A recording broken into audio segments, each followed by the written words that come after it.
지난 앞장에서 다윗은 아들 압살롬을 예루살렘으로 돌아오게 하였습니다.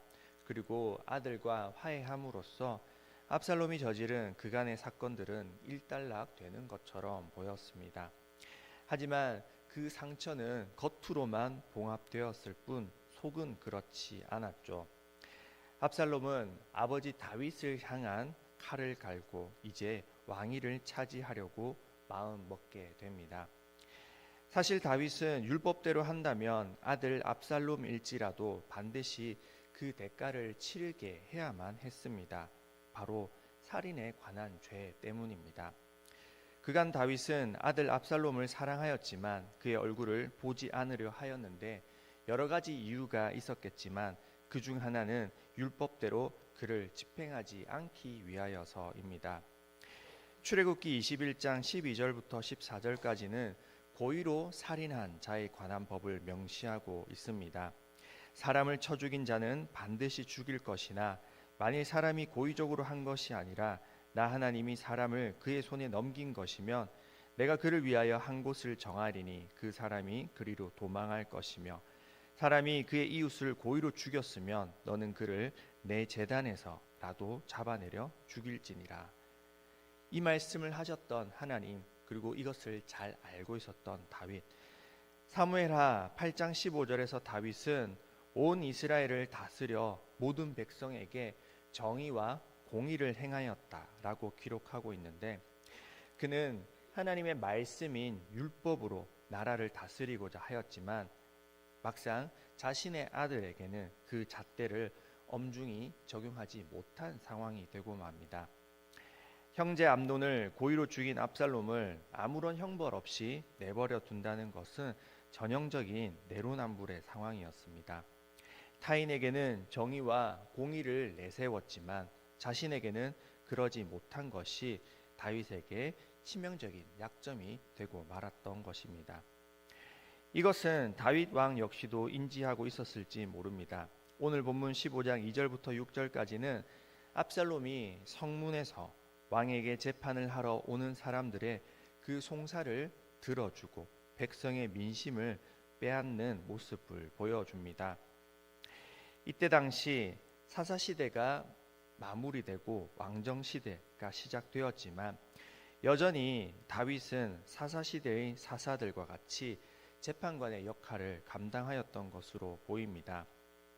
앞장 14장에서도 다윗은 드구아 여인을 만나는 장면을 보여주고 있는데 여기서도 드구아 여인의 상황을 들어주고 있는 것은 재판관으로서의 역할을 하고 있던 것으로 보여집니다. 다윗의 아들 압살롬도 왕자라는 그 신분을 이용하여 스스로 백성의 재판관으로 행세할 수 있었다라는 것은 당시 이스라엘의 그 재판과 순서와 재판관 조직이 아직 체계화되지 못하였음을 잘 보여주고 있는 상황입니다. 이스라엘에서 법률 체계가 제대로 된 형태를 갖춘 것은 유다와 여호사밧 때가 되어서야 마침내 이루어졌다라고 역대하 19장에서는 말씀하고 있습니다.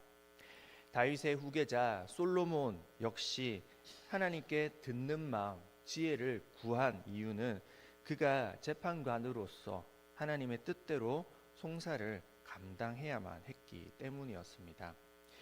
자질구레한 판결들은 모두 그 밑에서 처리가 되었겠지만 재판의 가장 상위 기관이라 할 수 있는 왕에게 오는 그런 송사들은 하나같이 쉽사리 결정할 수 없는, 선과 악을 판단할 수 없는 그런 일들이 많았기에 솔로몬 왕은 지혜를 구한 것이기도 했습니다. 어쨌든 오늘 본문에서 다윗은 어찌된 일인지 압살롬이 그 중간에서 송사를 가로채어 백성들의 마음을 훔치고 있음에도 재판관의 역할을 제대로 수행하지 못하고 있습니다. 이 역시 다윗이 재판관으로서 자신의 가정에는 이중잣대를 적용한다라는 것을 염두에 두고 있었기에 그러지 않았을까 조심스레 유추해 봅니다.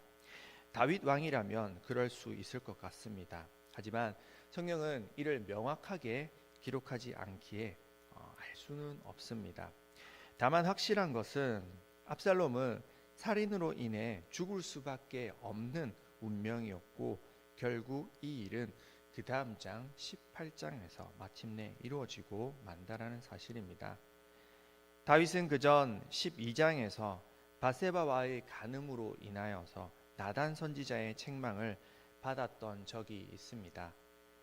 이때 당시 나단 선지자는 억울하게 암양을 빼앗긴 한 가난한 사람에 대해서 말하고 있는데 이는 비유였을 뿐이었지만 사실 이것도 엄밀히 말하면 다윗에게 그 송사거리를 고하는 장면이라 할 수 있습니다. 그때 다윗은 나단 선지자에게 그 암양을 빼앗은 부자가 4배나 갚아주어야 하리라 라고 그렇게 판결합니다. 목동 출신이면서 하나님의 말씀인 율법을 잘 알고 있었던 다윗은 출애굽기 22장 1절의 말씀을 들어서 판결합니다. 사람이 소나 양을 도둑질하여 잡거나 팔면 그는 소 한 마리에 소 5마리로 갚고 양 한 마리에 양 4마리로 갚을지니라. 이 말씀을 들어서 다윗은 판결하게 되었고 나단 선지자는 그 말을 듣자마자 바로 당신이 그 부자입니다라고 다윗을 지적합니다. 그리고 다윗의 죄에 대해서 깨닫게 하죠. 그런데 여기서 다윗이 말한 그 4배 양 4마리로 갚을지니라가 이제 그 뒤부터 계속해서 실제적으로 이루어지게 됩니다. 하나님은 다윗을 용서하셨지만 그 죄의 대가는 치르게 하셨습니다. 만약 다윗이 하나님께 진심으로 회개하고 용서받고 그 죄의 대가가 사라져 버리게 되었더라면 억울하게 죽은 우리야 그리고 남편을 잃은 밧세바 이 피해자만 남을 뿐이었습니다. 그래서 하나님은 다윗의 말대로 우리아를 죽인 다윗에게 4배로 갚아주시는데 그것은 다윗이 가장 아끼는 그 자녀들이 계속해서 죽게 되는 결과를 맞이하게 됩니다. 먼저는 밧세바와의 사이에서 낳은 아들 그리고 암논 그리고 그 다음은 압살롬 4번째로는 솔로몬에게 죽임당하는 아도니아입니다. 우리 하나님은 어떤 분이십니까? 이것을 통하여서 우리가 알 수 있는 것은 무엇이겠습니까? 하나님은 죄를 지은 다윗을 용서하셨지만 그 대가는 또한 치르게 하셨습니다. 왜냐하면 그렇게 해야만 정의와 공의가 바로 세워지기 때문입니다. 나단 선지자의 책망 이후 그래서 이 4배나 치러야 하는 일들이 다윗에게 계속해서 일어나게 됩니다. 만약 이러한 하나님의 징계가 없다라면 누구든지 죄 짓고 용서를 구하면 되지라고 생각할 것입니다. 살인을 저질러 놓고 진심으로 회개해 버린다면 이제 남은 것은 그 피해자 그리고 피해자의 가족밖에 없는 것이죠. 피해자만 억울할 뿐입니다. 고아와 과부, 나그네의 편이 되시는 하나님은 그런 일을 허락하지 않으시고 다윗에게 엄하게 징계하십니다. 비록 하나님이 사랑하는 다윗일지라도 말이죠. 그러나 중요한 것은 이런 징계를 통하여서도 하나님은 또 다른 일들을 행하셨다라는 사실입니다. 오늘 본문 13절부터 37절 마지막까지는 다윗이 압살롬을 피해 도망치는 가운데 다윗과 함께한 이들을 기록하고 있습니다. 사자성어 중에 질풍지경초라는 말이 있는데 모진 바람이 불어야 강한 풀을 안다라는 뜻입니다. 시련이나 어려움을 겪어봐야 비로소 그 사람의 진가와 그리고 참된 친구를 알 수 있다라는 말입니다.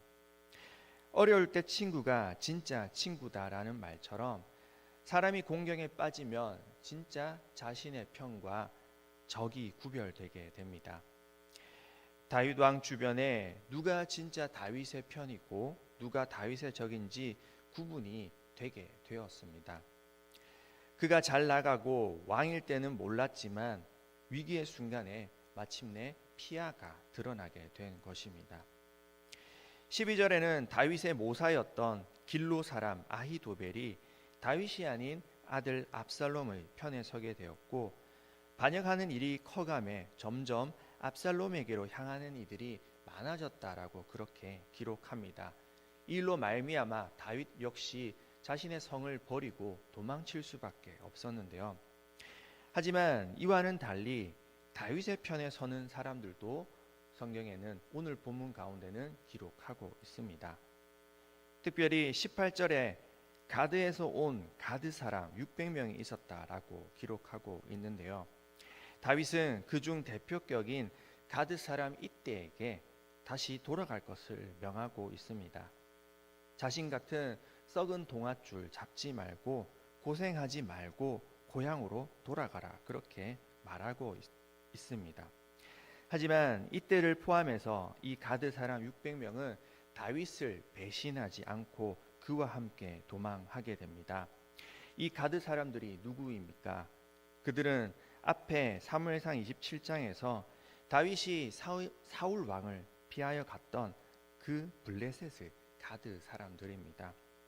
다윗은 이스라엘 영토 안에서 사울 왕을 피하기 어렵다 판단하여 적국이었던 블레셋의 가드와 아기스에게로 망명을 신청하였고, 그때부터 이들은 다윗과 함께 생사고락을 함께한 이들이었습니다. 그들은 원래 적이었지만 다윗과 함께하게 된 이들이었습니다. 가드 사람 중에 유명한 사람이 한 사람 있는데 우리가 잘 아는 골리앗이 있습니다.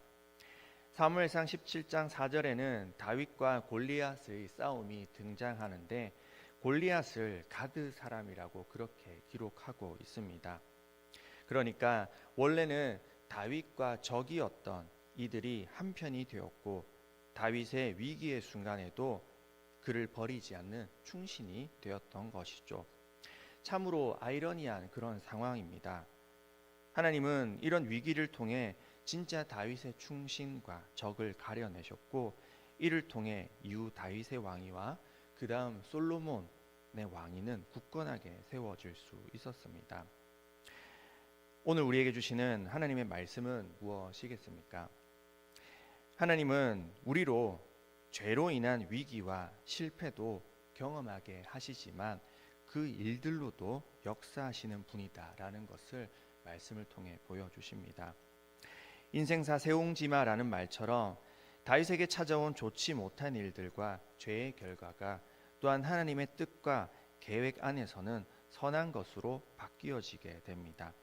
우리 인생도 마찬가지입니다. 우리는 늘 크든 작든 죄를 짓고 살아가곤 합니다. 우리의 모든 죄는 다 용서받았고 예수 그리스도께서 십자가에 못 박혀 죽으심으로 사하여졌지만 그렇다고 우리가 저지른 죄의 결과가 없어지는 것은 아닙니다. 이것을 잘 이해해야 되는데 죄를 저질러 놓고도 회개했으니 그만이다라고 하는 것은 이단인 구원파의 논리와 전혀 다르지 않습니다. 우리는 늘 크든 작든 죄 가운데서 살아가고 그 죄의 결과로 인해서 인생의 위기가 찾아오곤 합니다. 하지만 중요한 것은 하나님은 그 위기를 통하여서도 일하시고 다윗의 길을 인도하셨던 것처럼 오늘 우리의 삶에도 하나님은 동일하신 분이다라는 사실입니다. 비록 나는 실수하고 또 하나님 보시기에 잘못된 선택을 하고 잘못된 행동을 하곤 하지만 그 일이 눈덩이처럼 커져서 내 인생에 위기로 찾아오기도 하지만 내가 감당할 수 없는 일들이 되기도 하지만 하나님은 그 일을 통하여서도 역사하시는 분이란 사실입니다. 오늘 우리의 삶에 어떤 위기가 찾아와 있습니까? 그것은 죄로 인한 것일 수도 있고 또 때로는 무조건 죄로 인한 것은 아니고 내 안에서 이유를 찾을 수 없는 그런 일들도 있습니다. 그러나 그런 상황 가운데서도 우리가 하나님을 믿고 붙들고 의지한다면 하나님은 그런 위기 가운데서도 그 일을 통하여서도 역사하신다라는 그 사실을 믿고 살아가야 할 것입니다. 그 하나님을 믿고 살아갑시다. 나를 바라보지 아니하고 그 하나님을 바라봅시다. 오늘 나의 가정과 내 인생이 나의 선택과 판단으로 혹 힘들어지고 고통 가운데 있을지라도 하나님 이 일을 통하여서라도 역사하여 주시옵소서라고 간구하며 그렇게 나아갑시다. 역전의 드라마를 쓰시는 각본가인 하나님께 우리의 인생과 가정을 맡겨드리며 살아가는 저와 여러분의 삶이 되길 원합니다. 그리고 날마다 작은 일에 일희일비하지 아니하며 감사하며 하나님께 기도하는 그런 저와 여러분이 되길 간절히 바라고 소원합니다. 나를 바라보지 말고 나와 함께 하시는 그 하나님을 믿으며 그분께 맡기는 우리 모두가 될 수 있길 간절히 바라고 소원합니다. 기도드리겠습니다. 거룩하신 아버지 하나님, 오늘 말씀을 통하여서 깨닫게 하시니 감사드립니다. 다윗이 저지른 죄를 용서하셨지만 그 대가를 치르게 하시고 약자의 편이 되셨던 하나님, 오늘 우리 가운데에도 혹 죄로 인하여서 피해받고 고통받는 이들이 있다라면 그들의 위로자가 되어 주시옵소서. 또한 우리가 저지른 죄로 인하여서 생긴 결과가 있다라면 그 결과를 감당해야 할 때 우리를 불쌍히 여겨주시고 그 매를 감하여 주셔서 우리로 다시 회복되게 하시고 죄인인 우리의 삶이 주님의 징계 가운데 날마다 변화되어 날마다 성화되어 갈 수 있도록 주님 인도하여 주시옵소서. 또한 그 위기 가운데서 주님 역사하여 주셔서 위기를 기회로 바꾸셔서 하나님 살아계심을 두 눈으로 목도할 수 있는 우리 삶이 되게 하여 주시고 우리 가정이 될 수 있도록 주님 인도하여 주시옵소서. 또한 이 시간 주님 앞에 귀한 예물 올려드립니다. 주님 받으시고 주의 나라와 주의 의를 위하여서 사용하여 주시옵소서. 감사드립니다. 예수님 이름으로 기도드립니다. 아멘.